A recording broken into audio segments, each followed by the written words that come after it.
नमस्ते, मेरा नाम मरियम शेख है और आप देख रहे हैं खबरी 24। आज 3 और राफेल फाइटर भारत पहुंच जाएंगे। फ्रांस से नॉन स्टॉप सफर करने के बाद ये भारत में पहुंचेंगे। दुश्मनों को परास्त करने वाला राफेल विमान की दूसरी खेप आज भारत पहुंचेगी। इस खेप में 3 राफेल विमान फ्रांस से नॉन स्टॉप उड़ान भरकर भारत पहुंचेंगे। इन विमानों के साथ मिड एयर रिफ्यूनिंग एयरक्राफ्ट भी होगा। इससे पहले 28 जुलाई को 5 राफेल भारत पहुंचे थे। 10 सितंबर को अंबाला में आधिकारिक तौर पर विमानों को भारतीय वायुसेना में शामिल किया गया। भारत ने फ्रांस से कुल 36 राफेल विमानों का सौदा किया है। देश को 5 राफेल मिल चुके हैं। आज 3 और आ जाएंगे। इसके बाद 3 विमान जनवरी और फिर मार्च में 3, अप्रैल में 7 लड़ाकू विमान भारत को मिल जाएंगे। इस तरह अगले साल अप्रैल तक देश में विमान की संख्या 21 हो जाएगी। इसमें से 18 लड़ाकू विमान गोल्डन एरा सेक्शन में शामिल हो जाएंगे। भारत ने राफेल सौदे में करीब 710 मिलियन यूरो लड़ाकू विमानों के हथियारों पर खर्चा किए हैं। पूरे सौदे में करीब 7.9 मिलियन यूरो है, यानी 49,000 करोड़ रुपए। राफेल का फुल पैकेज कुछ इस तरह है। 46 विमानों की कीमत 3,402 मिलियन यूरो। विमानों के स्पेयर पार्ट्स 1800 मिलियन यूरो में है, जबकि भारत के जलवायु के अनुरूप बनाने में खर्चा हुआ है 1700 मिलियन यूरो का। इसके अलावा परफॉर्मेंस बेस्ड लॉजिस्टिक का खर्चा है करीब 353 मिलियन यूरो का।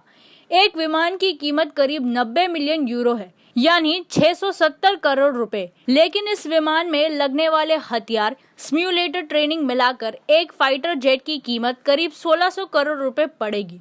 राफेल लड़ाकू विमान 4.5 generation mid omni role aircraft है। मल्टी रोल होने के कारण 2 इंजन वाला राफेल फाइटर जेट एयरवे हवा में अपनी बादशाहत कायम करने के साथ साथ डीप पेनिट्रेशन यानी दुश्मन की सीमा में घुसकर हमला करने में भी सक्षम है। यानी राफेल जब आसमान में उड़ता है तो कोई 100 किलोमीटर तक दुश्मन का कोई भी विमान, हेलीकॉप्टर या फिर ड्रोन पास नहीं भटक सकता है। साथ ही वो दुश्मन की जमीन के अंदर तक दाखिल होकर बमबारी कर तबाही मचा सकता है। इसीलिए राफेल का मल्टी रोल लड़ाकू विमान भी कहा जाता है। राफेल अत्याधुनिक हथियारों और मिसाइलों से लैस है। सबसे खास है दुनिया की सबसे घातक समझे जाने वाली हवा से हवा में मार करने वाली मीटियोर मिसाइल। ये मिसाइल चीन तो क्या किसी भी एशियाई देशों के पास नहीं है। यानी राफेल प्लान वाकई दक्षिण एशिया में गेम चेंजर साबित हो सकता है। जानकारी के मुताबिक वीएंड विजुअल रेंज मीटियोर मिसाइल की रेंज करीब 150 किलोमीटर है। हवा से हवा में मार करने वाली ये मिसाइल दुनिया की सबसे घातक हथियारों में गिनी जाती है। इसके अलावा राफेल जेट फाइटर जेट लंबी दूरी की हवा से सत्ता में मार करने वाली स्कैल्प क्रूज मिसाइल और हवा से हवा में मार करने वाली माइक मिसाइल से भी लैस है।